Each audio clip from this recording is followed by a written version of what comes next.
বায়ু, নদী, শব্দ দূষণ সহ নাগরিক নানা সংকটে সারা বছরই বিশ্ব গণমাধ্যমে সংবাদের শিরোনাম হয় বাংলাদেশ।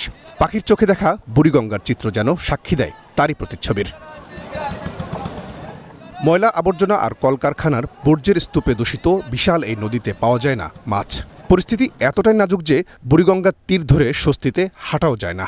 বুড়িগঙ্গার মতো মরণ দশা ঢাকার আশপাশের প্রায় সব নদীর। এমন পরিস্থিতির মধ্যে নাগরিক সেবার মান উন্নয়নে সকালে রাজধানীর একটি হোটেলে দক্ষিণের জানালা নামে সেমিনারের আয়োজন করে ঢাকা দক্ষিণ সিটি।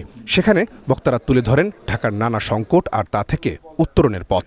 ওই এনভায়রনমেন্ট সিস্টেম করলে, যেটা 1988 ফ্লাডের পরে 89 ফ্লাডের পরে সিদ্ধান্ত নেওয়া হয়েছিল, সেইগুলো করলে 1990s যখন এখনকার সরকার দায়িত্বপ্রাপ্ত ছিলেন তখন তাদেরও পরিকল্পনা ছিল, তাহলে কিন্তু এই মাটি উঁচু করে জলাবদ্ধতার সমস্যাটাকে আরো বাড়ানোর প্রয়োজন ছিল না। সেমিনারে অংশ নিয়ে স্থানীয় সরকার মন্ত্রী দাবি করেন, প্রকল্পের পর প্রকল্প হাতে নেওয়া হলেও তাতে কতটা উপকৃত হন নগরবাসী তার মূল্যায়ন করা প্রয়োজন। যারা পলিসি তৈরি করছেন, ঢাকা শহরকে শাসন করছেন, যারা ঢাকা শহরে বিভিন্ন কর্মপরিকল্পনা তৈরি করছেন, উন্নয়ন করছেন, যেটা কিছুক্ষণ আগে ডক্টর বলে গেলেন যে প্রজেক্ট তৈরি করছেন, প্রজেক্টের পর প্রজেক্ট, হাজার হাজার কোটি টাকার প্রজেক্ট করছে এই ঢাকা নগরের জন্য।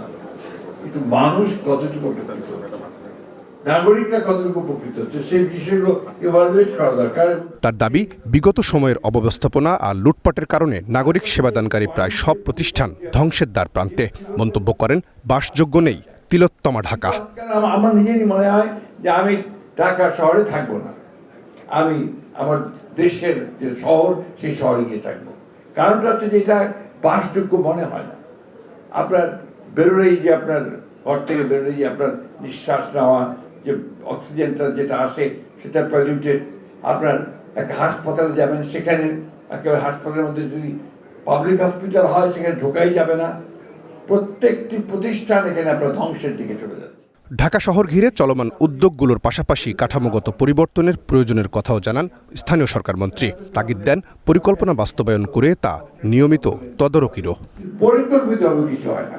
রহিম রুমন, ওয়ান নিউজ, ঢাকা।